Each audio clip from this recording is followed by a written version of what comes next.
Hello viewers, I am Ram Kamal with you.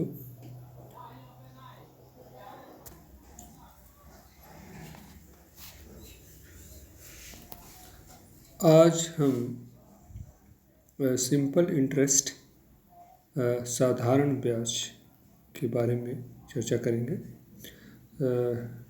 Will try to know, हम जानने की कोशिश करेंगे कि सिंपल इंटरेस्ट या ब्याज की आवश्यकता क्यों पड़ी, कैसे पड़ी और पहले समाज में था और कैसे आज जो है ब्याज को अप्लाई किया जा रहा है, कैसे जो है ब्याज की आवश्यकता है और समाज किस तरह से इस कैलकुलेशन को एडप्ट किया हुआ है. चलिए चलते हैं इसको जानने के लिए. सबसे पहले हम चलेंगे अपने इतिहास में. यहाँ पर आप देखेंगे एक किसान है, हल जोत रहा है और प्लाइंग जिसको कहा जाता है. पहले हल जोता जाता था और उससे खेती होती थी. खेत से जो अनाज निकलता था उस अनाज को किसान जो है अपना उपयोग करते थे और ज़्यादा जो होता था उससे अपनी आवश्यकता की वस्तुओं को खरीदते थे. यहाँ कहानी है, ये सब्जी उगाने वाला है और यहाँ पर जो है अनाज उगाने वाला है किसान की. किसान अनाज अपना पैदा कर लेता है, उसको सब्जी की ज़रूरत है तो वह दूसरे किसान के पास जाता है और वह अनाज जो अनाज पैदा वाला किसान है, करने वाला किसान है, वह सब्जी वाले को दे देता है और सब्जी वाला उसको उसके अनाज के बराबर सब्जी दे देता है. ये पहले समाज में व्यवस्था थी. इसके अलावा जो सेवाएं थी वह भी जो है कुछ देने में थी और सेवा को प्राप्त करने में थी. तो इस तरह के समाज था पहले, यानी एक्सचेंज जिसको कहा जाता है, अदला बदली करते थे लोग. यानी पैसा उस समय सर्कुलेट नहीं था, पैसा उस समय कम चल रहा था. तो इस परिस्थितियों से हमारा समाज गुजरा है. उसके बाद जब हमने पैसा की ओर हम जब आगे आए तो बैंक बन गए और हम पैसा लेके आए बैंक से, और बैंक से पैसा लेने के बाद सब्जी वाले या जो भी आवश्यकता की चीज़ें हैं, जो बाज़ार है, जो उत्पाद है, उनको खरीदना शुरू कर दिए. तो इस तरह से परिवर्तन आ गया, यानी मनी सर्कुलेशन हो गया, यानी पैसा जो है प्रभाव में आ गया. अब आगे देखते हैं ये बैंक कैसे काम करता है. जैसे आपको पैसा की ज़रूरत होती है, आप बैंक में जाते हैं, आपका जो जमा पैसा है उसको लेके आते हैं.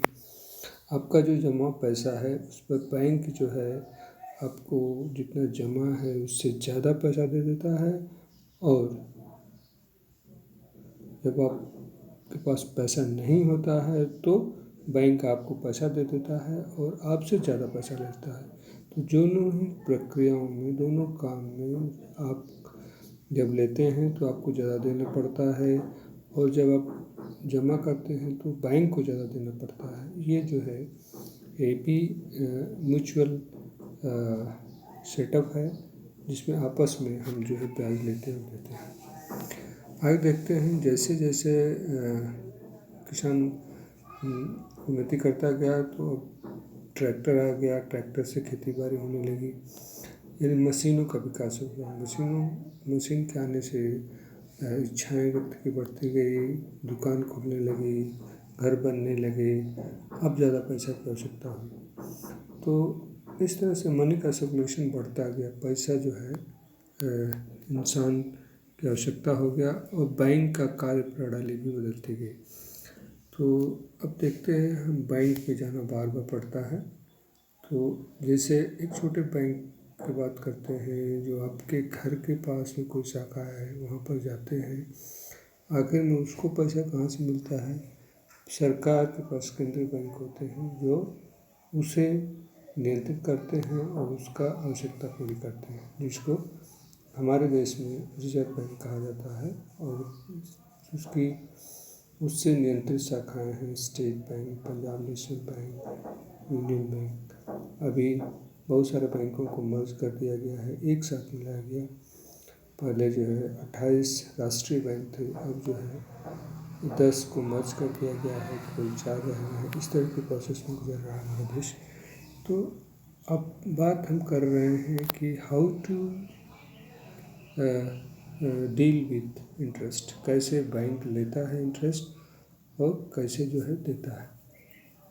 तो बैंक, अब देखिए, पहले एक सेठ थे, हमारे पास पैसा नहीं होता था तो वहाँ पर लोग जाते थे और वो जो है अपना जो ब्याज यानी ज़्यादा जो पैसा लेना है अपने अनुसार से निश्चित कर देता था और लोगों से पैसा ज़्यादा लेता था। इससे समस्या होती थी और लोग को पे करने में, चुकाने में, उधार चुकाने में बहुत समस्या होती थी। बैंक बनाया गया और बैंक में कुछ निर्धारित राशि कर दी गई कि आप इतना लीजिए, इतना दीजिए और तुलनात्मक रूप में आपको ज़्यादा पैसा नहीं देना पड़ता है।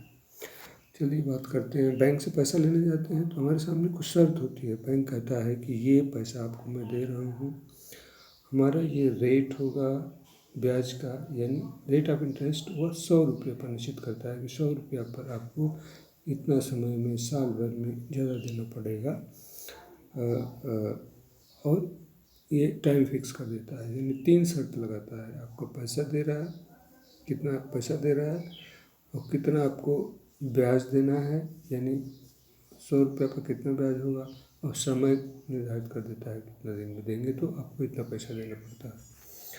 और जो वापस करते हैं वो टोटल अमाउंट वापस करते हैं। अब बैंक क्या करता है, जैसे आपने 500 रुपया लिया है बैंक से, बैंक ने कहा कि हमारा जो रेट है 5% है, यानी 100 रुपया का हम 5 रुपया लेंगे।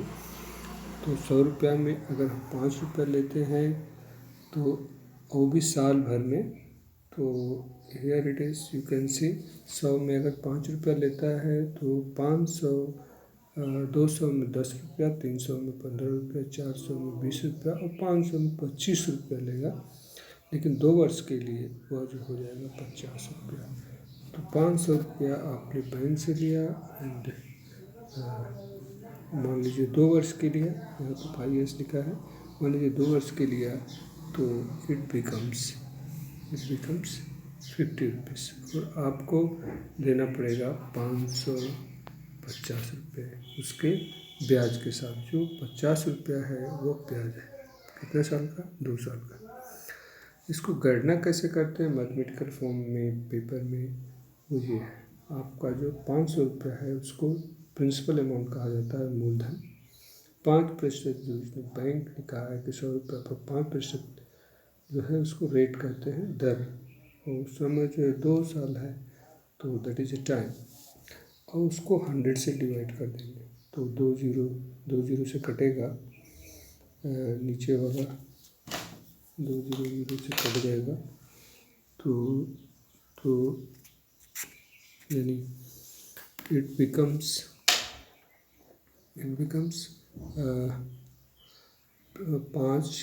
5 into 5 into 2 a equal to 50 rupees, यानी 550 रुपीज़ से टोटल अमाउंट। तो दिस इज मिश्रधन कहा जाता है और जो शुरू में आपने पैसा लिया उसको मूलधन कहा जाता है। इंटरेस्ट 2 तरह से फिक्स करता है बैंक, इसको सिंपल इंटरेस्ट कहा जाता है, साधारण ब्याज। दूसरा होता है कंपाउंड इंटरेस्ट। कंपाउंड इंटरेस्ट जो है जब बैंक लगाता है तो उसमें ज़्यादा पैसा देना पड़ता है। This is how the banking system is running. आप देखिए 500 रुपये का 5% पर अगर 2 साल के लिए का भी हम कैलकुलेट किए हैं, 5 साल का भी कैलकुलेट कर सकते हैं, जितना भी चाहें अपने कैलकुलेट से कर सकते हैं। इसी रिलेटेड प्रिंसिपल अमाउंट, मूलधन में उसका रेट का गुणा करिए, दर का गुणा करिए और टाइम का गुणा करके उसको 100 से डिवाइड कर सकते हैं। 5% इसलिए 100 नीचे क्यों आता है, क्योंकि ये 5% है here you can see 5% means 5/100 यानी 100 रुपये में 5 रुपये। किसी भी अमाउंट का जब 100 में कैलकुलेशन किया जाता है तो वो परसेंटेज में आता है। This is what it is. आज हमने जाना कि कैसे समाज में आर्थिक लेन देन चलता था पहले, यानी गुड्स एक्सचेंज, यानी सामान का अदला बदली होता था। फिर जब बैंक आ गए, इसमें समस्याएं होने लगी तो बैंक ने सरकार ने पैसा जो है छापना शुरू कर दिया, बैंक का निर्धारित कर दिया, निश्चित कर दिया, और उसके आधार पर जो है मनी सर्कुलेशन होने लगा। तो इस तरह से जब मनी आने लगा तो आपका आवश्यकताएं बढ़ी हैं और बैंक ने अपना कुछ नियम बनाया, जो आप पैसा लेंगे उस पर कुछ ब्याज देना पड़ेगा, इंटरेस्ट देना पड़ेगा। This is how interest determined, और इस तरह से इंटरेस्ट को कैसे कैलकुलेट किया जाए ये सब आज हम लोगों ने जाना। Again you can see here for simple interest SI is equal to principal amount, rate and time. Thank you for being with me. Thank you very much.